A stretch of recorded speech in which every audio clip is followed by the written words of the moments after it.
विश्वकर्मा जी कौन थे? आखिर क्यों मनाई जाती है विश्वकर्मा जयंती? आज मैं आपको एक ऐसी कथा सुनाने जा रहा हूं जो सिर्फ एक कहानी नहीं है, बल्कि श्रद्धा का वो पावन सागर है जिसमें डूबकर हर श्रमिक अपने काम को पूजा समझने लगता है। हर कलाकार अपनी कला में दिव्यता पाता है और हर शिल्पकार अपने हुनर में भगवान का दर्शन करता है। ये कथा है उस महान देव की जो सृष्टि के आदि से ही इस संसार के कण-कण में अपनी कलाकारी बिखेर रहे हैं, जिनके हाथों से निकला हर शिल्प जीवंत हो उठता है, जिनकी बनाई हर वस्तु में प्राण फूंक दिए जाते हैं। वो है भगवान विश्वकर्मा। विश्वकर्मा जयंती का ये पावन पर्व सिर्फ एक तिथि नहीं है, बल्कि उस दिव्य शक्ति के प्रति कृतज्ञता का भाव है जो हमारे जीवन में हर क्षण उपस्थित है। हमारे घरों से लेकर मंदिरों तक, हमारे औजारों से लेकर हथियारों तक, सब कुछ में विश्वकर्मा जी का आशीर्वाद समाया हुआ है। नमस्कार प्यारे दर्शकों, मैं अर्जुन एक बार फिर आपका हार्दिक स्वागत करता हूं आपके अपने चैनल विद्या ज्ञान सागर में। दोस्तों, आज हम एक नई कहानी और एक नया वीडियो लेकर आपकी सेवा में उपस्थित हुए हैं। आज की कथा अत्यंत ज्ञानवर्धक और प्रेरणादायक है। कथा शुरू करने से पहले आपसे एक विनम्र निवेदन है। शास्त्रों में कहा गया है कि अधूरी छोड़ी गई कथा दुख और पाप का कारण बनती है, इसलिए इसे अंत तक अवश्य सुने। और अगर आप अपनी माँ से सच्चा प्रेम करते हैं तो इस वीडियो को लाइक करें, हमारे चैनल को सब्सक्राइब करें और कमेंट में माँ लिखकर अपना समर्थन दें। तो आइए बिना किसी विलंब के आरंभ करते हैं आज की प्रेरणादायक कथा। बहुत पुराने समय की बात है, जब धरती अभी भी अपने बचपन में थी और देवता अभी भी मनुष्यों के बीच आकर उनका मार्गदर्शन करते थे। उस काल में एक छोटे से गांव में रहता था एक कुम्हार जिसका नाम था प्रभास। प्रभास एक साधारण कुम्हार था, लेकिन उसके हाथों में एक अद्भुत जादू था। जब वो मिट्टी को अपने हाथों से छूता था तो लगता था जैसे मिट्टी में जान आ गई हो। उसके बनाए बर्तन सिर्फ बर्तन नहीं होते थे, बल्कि कला के अनमोल नमूने होते थे। प्रभास की पत्नी योगसिद्धा भी एक असाधारण महिला थी। वो सिर्फ एक गृहिणी नहीं थी, बल्कि एक तपस्विनी भी थी जो भगवान ब्रह्मा की अनन्य भक्त थी। हर सुबह वो सूर्योदय से पहले उठकर ब्रह्मा जी की आराधना करती थी। एक दिन योगसिद्धा ने एक विचित्र स्वप्न देखा। स्वप्न में उसने देखा कि स्वयं ब्रह्मा जी उसके सामने प्रकट हुए हैं। उनके 4 मुख एक साथ मुस्कुराए और बोले, पुत्री, तेरी भक्ति से प्रसन्न होकर मैं तुझे एक ऐसा पुत्र दूंगा जो न सिर्फ तेरा गौरव बढ़ाएगा, बल्कि पूरे संसार का कल्याण करेगा। स्वप्न में ब्रह्मा जी ने आगे कहा, तेरा पुत्र मेरा अंश होगा और वो सृष्टि के सबसे महान शिल्पकार के रूप में जाना जाएगा। उसके हाथों से निकली हर चीज में दिव्यता होगी और वो तीनों लोकों का आदर पाएगा। कुछ महीनों बाद योगसिद्धा ने एक पुत्र को जन्म दिया। जिस क्षण बच्चे ने धरती पर पहली सांस ली, उसी क्षण आकाश में दिव्य प्रकाश फैल गया। फूलों की वर्षा हुई और देवताओं ने आकाश से जयकारे लगाए। बच्चे को देखकर प्रभास और योगसिद्धा दोनों चकित रह गए। बच्चा सामान्य नहीं था, उसकी आंखों में एक अलग ही तेज था और जब वो हंसता था तो लगता था जैसे पूरा घर रोशनी से भर गया हो। ब्रह्मा जी स्वयं प्रकट हुए और बच्चे का नाम रखा विश्वकर्मा, क्योंकि ये बालक एक दिन पूरे विश्व के लिए कर्म करने वाला था। विश्वकर्मा का बचपन किसी सामान्य बच्चे जैसा नहीं था। जब वो मुश्किल से 2 साल का था तो एक दिन अपने पिता के साथ कुम्हार की दुकान में गया। पिता ने देखा कि बच्चा मिट्टी को बड़े ध्यान से देख रहा है। अचानक विश्वकर्मा ने अपने छोटे हाथों से मिट्टी का एक टुकड़ा उठाया और कुछ ही क्षणों में उसे एक सुंदर हाथी का आकार दे दिया। प्रभास ये देखकर हैरान रह गया, क्योंकि इतनी छोटी उम्र में इतनी कुशलता असंभव थी। लेकिन असली चमत्कार तब हुआ जब विश्वकर्मा ने अपने हाथ मिट्टी के हाथी पर रखे और मंत्र की तरह कुछ बुदबुदाया। अचानक मिट्टी का हाथी हिलने लगा और कुछ देर के लिए उसमें जान आ गई। दिन बीतते गए और विश्वकर्मा के चमत्कार बढ़ते गए। वो जिस भी चीज को छूता था वो अद्भुत हो जाती थी। लकड़ी के टुकड़े से वो ऐसी मूर्तियां बनाता था जो जीवंत लगती थी। पत्थर को तराश कर ऐसे आभूषण बनाता था जो हीरे मोती से भी ज्यादा चमकते थे। एक दिन गांव में भयंकर अकाल पड़ा। पानी का एक बूंद भी नहीं था। फसलें सूख गई थी और लोग परेशान थे। उस समय 6 साल का विश्वकर्मा अपने पिता के पास गया और बोला, पिताजी, क्या मैं गांव वालों की मदद कर सकूं? विश्वकर्मा ने अपने छोटे हाथों से मिट्टी में खुदाई शुरू की, लेकिन यह कोई सामान्य खुदाई नहीं थी। जैसे जैसे वो खोदता गया वैसे वैसे धरती अपने आप गहरी होती गई और कुछ ही घंटों में एक सुंदर कुआं तैयार हो गया। जब लोगों ने उस कुएं में झांका तो वो दंग रह गए। कुएं में बहुत साफ और मीठा पानी था जो कभी समाप्त नहीं होता था। उस दिन से गांव में पानी की कमी कभी नहीं हुई। विश्वकर्मा के चमत्कारों की खबर देवताओं के कानों में भी पहुंची। इंद्रदेव जब पता चला कि धरती पर एक ऐसा बालक है जिसमें दिव्य शक्तियां हैं, तो वे स्वयं उससे मिलने आए। इंद्रदेव ने कहा, बेटा, तुम में असाधारण प्रतिभा है, लेकिन इस प्रतिभा को सही दिशा देने के लिए तुम्हें उचित शिक्षा की आवश्यकता है। विश्वकर्मा ने विनम्रता से कहा, हे देवराज, मैं अपने माता पिता को छोड़कर नहीं जा सकता।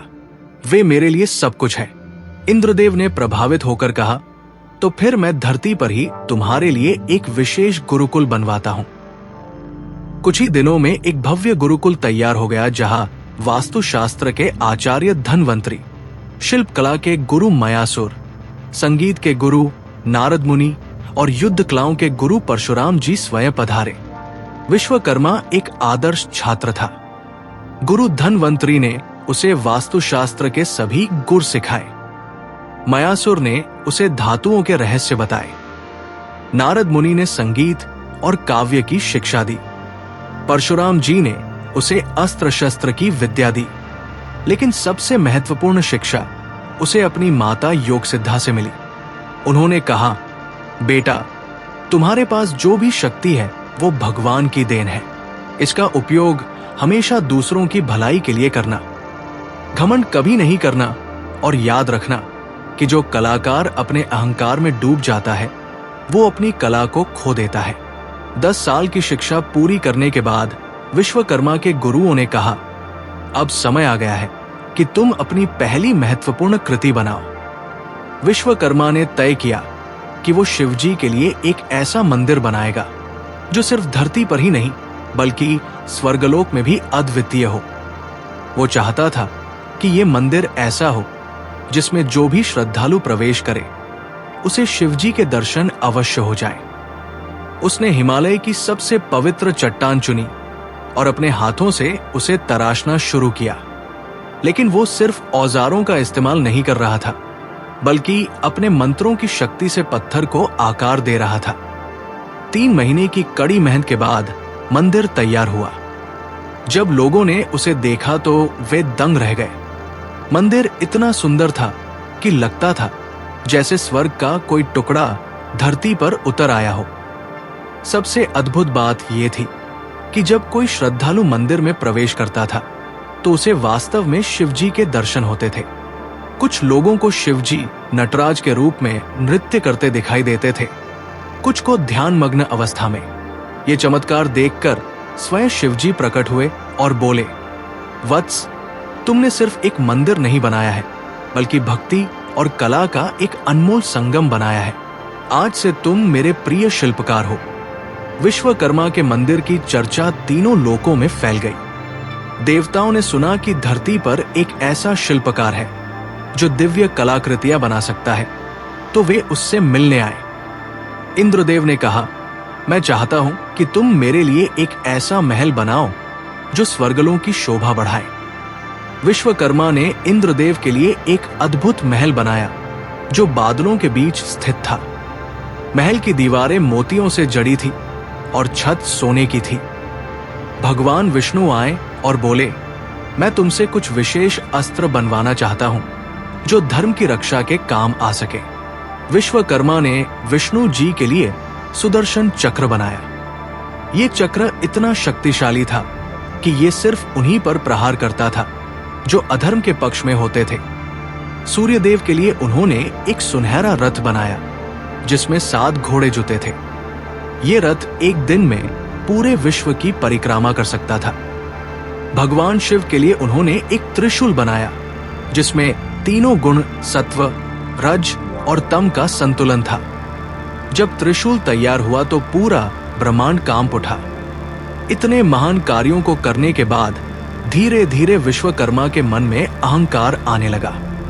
वो सोचने लगा, मैं कितना महान हूं, मेरे जैसा कलाकार पूरे संसार में कोई नहीं है, देवता तक मेरे सामने सिर झुकाते हैं। उसने तय किया कि वो अपने लिए एक सुनहरा सिंहासन बनाएगा जो इंद्रदेव के सिंहासन से भी भव्य हो। महीनों की मेहनत के बाद सिंहासन तैयार हुआ।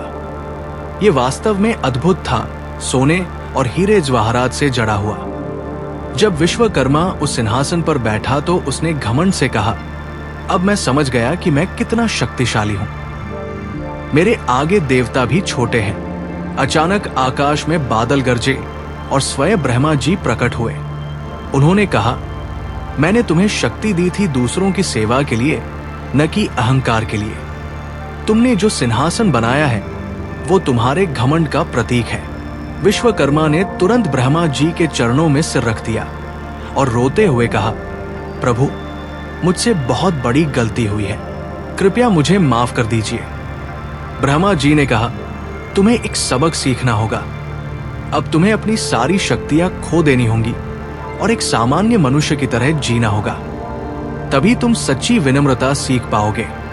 उसी क्षण विश्वकर्मा की सारी दिव्य शक्तियां चली गई। शक्तियां खोने के बाद विश्वकर्मा को एहसास हुआ कि वो कितना अकेला है। उसकी मां योगसिद्धा ने उसे सांत्वना दी और कहा, बेटा, ये कोई सजा नहीं है बल्कि एक सीख है। असली शक्ति अहंकार में नहीं बल्कि विनम्रता में है। विश्वकर्मा ने गांव के लोगों की सेवा करना शुरू किया। किसी के घर में छत टूटी है तो वो उसे ठीक करता, किसी के खेत में हल टूटा है तो वो उसे जोड़ता। एक दिन बारिश के मौसम में एक गरीब परिवार का घर गिर गया। विश्वकर्मा ने बिना किसी मेहनताने के उनके लिए एक छोटा सा घर बनाया। जब घर तैयार हुआ और उस परिवार की खुशी देखी तो विश्वकर्मा की आंखों में आंसू आ गए। ये आंसू असीम आनंद के थे। उसे महसूस हुआ कि सच्ची कला वही है जो दूसरों के दुख को खुशी में बदल दे। 1 साल तक सामान्य कारीगर की तरह काम करने के बाद विश्वकर्मा को पता चला कि हिमालय में महर्षि विश्वामित्र रहते हैं जो सभी विद्याओं के ज्ञाता है। कठिन यात्रा के बाद वो महर्षि के आश्रम पहुंचा। महर्षि जी ध्यान में बैठे थे। विश्वकर्मा ने दूर से साष्टांग प्रणाम किया और वहीं खड़ा रहा। पूरी रात बीत गई लेकिन वो हिला तक नहीं। अगली सुबह महर्षि विश्वामित्र ने आंखें खोली और मुस्कुराकर कहा, आओ वत्स, मैं जानता था कि तुम आओगे। विश्वकर्मा ने कहा, गुरुदेव, मैंने अहंकार के कारण अपनी शक्तियां खो दी हैं। कृपया बताइए कि मैं फिर से अपनी खोई हुई शक्तियां कैसे पा सकूं? महर्षि जी ने कहा, बेटा, तुमने जो खोया है वो शक्ति नहीं बल्कि अहंकार है। असली शक्ति तो अभी तुम्हारे अंदर है। पिछले 1 साल में तुमने जो काम किए हैं वे तुम्हारे जीवन के सबसे महान काम हैं, क्योंकि वे प्रेम और सेवा भाव से किए गए हैं। महर्षि विश्वामित्र ने विश्वकर्मा को ध्यान और योग की शिक्षा दी। धीरे धीरे उसे समझ आने लगा कि असली कलाकार वो नहीं होता जो चमत्कार करता है, बल्कि वो होता है जो अपनी कला के द्वारा लोगों के जीवन में खुशी लाता है। एक दिन महर्षि जी ने कहा, विश्वकर्मा, अब तुम एक परीक्षा दोगे। मैं तुम्हें कुछ चीजें दूंगा और तुम उनसे कुछ बनाना, लेकिन कोई मंत्र या दिव्य शक्ति का उपयोग नहीं कर सकते। उन्होंने उसे दिया थोड़ी सी मिट्टी, कुछ सूखी लकड़ी और कुछ फूल। विश्वकर्मा ने बड़े प्रेम से मिट्टी का एक छोटा सा दिया बनाया, लकड़ी से उसके लिए स्टैंड बनाया और फूलों से सजाया। जब शाम को दिया जलाया गया तो पूरा आश्रम एक अद्भुत रोशनी से भर गया। महर्षि जी मुस्कुराए और बोले, तुमने सिर्फ दिया नहीं बनाया है बल्कि आशा की किरण बनाई है। ये दिया दिखने में सामान्य है लेकिन इसकी रोशनी असामान्य है क्योंकि ये प्रेम से बनाया गया है। उस रात विश्वकर्मा को स्वप्न आया जिसमें सभी देवता उसके सामने खड़े थे। ब्रह्मा जी ने कहा, बेटे, तुमने अहंकार पर विजय पाली है। अब तुम फिर से अपनी दिव्य शक्तियों के अधिकारी हो। जब विश्वकर्मा की नींद खुली तो वो महसूस कर सकता था कि उसकी सारी शक्तियां वापस आ गई है, लेकिन अब ये शक्तियां पहले से कहीं ज्यादा शुद्ध और पवित्र थी। महर्षि विश्वामित्र ने कहा, अब तुम्हारी असली यात्रा शुरू होती है। अब तुम्हें लोगों को सिखाना है कि काम कैसे पूजा बन जाता है। वापस लौटने के बाद विश्वकर्मा ने अपना जीवन पूरी तरह से लोक सेवा के लिए समर्पित कर दिया। उसने सभी कारीगरों को इकट्ठा किया और कहा, भाइयों, हमारा काम सिर्फ रोजी रोटी कमाने के लिए नहीं है, बल्कि समाज की सेवा के लिए है। हमारा हर काम पूजा के समान है। अपनी नई समझ के साथ विश्वकर्मा ने कुछ ऐसी महान कृतियां बनाई जो आज भी प्रेरणा का स्रोत है। सबसे पहले उन्होंने द्वारका नगरी का निर्माण किया। यह कोई साधारण शहर नहीं था, बल्कि एक आदर्श नगर था जहां हर गली, हर मोहल्ला वास्तु के नियमों के अनुसार बनाया गया था। यहां रहने वाले लोग हमेशा खुश और स्वस्थ रहते थे। उन्होंने पांडवों के लिए इंद्रप्रस्थ का निर्माण किया। ये महल इतना भव्य था कि देखने वाले दंग रह जाते थे।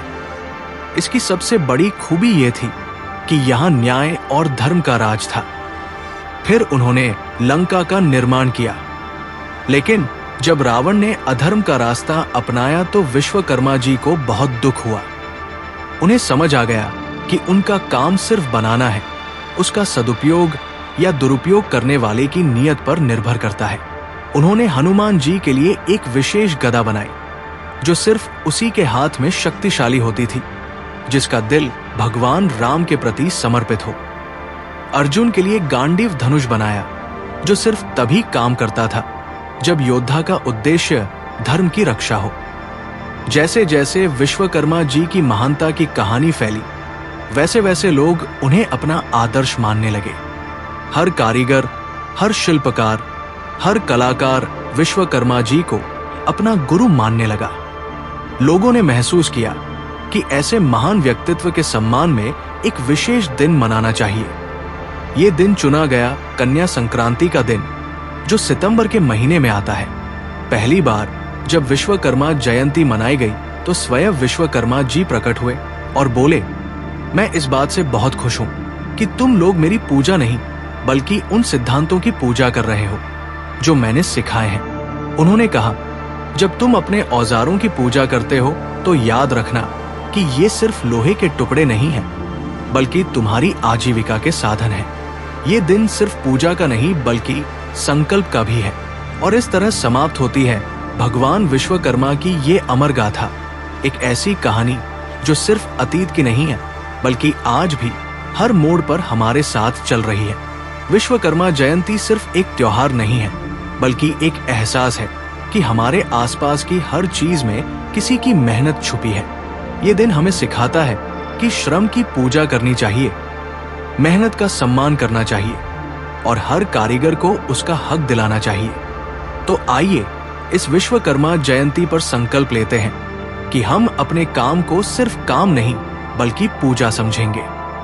हम अपनी मेहनत को सिर्फ मजबूरी नहीं बल्कि सेवा समझेंगे और हम अपने हुनर को सिर्फ स्किल नहीं बल्कि भगवान का आशीर्वाद समझेंगे।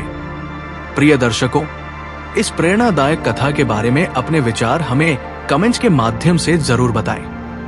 अगर यह आपको अच्छी लगी हो तो कृपया इसे लाइक करें और इसे अधिक से अधिक लोगों तक पहुंचाएं। साथ ही कमेंट बॉक्स में जय श्री कृष्णा लिखकर अपने श्रद्धा भाव प्रकट करें। इस वीडियो को पूरा देखने के लिए धन्यवाद। जय हो विश्वकर्मा जी की, जय हो सभी कारीगरों की, जय हो श्रम की, जय हो मेहनत की।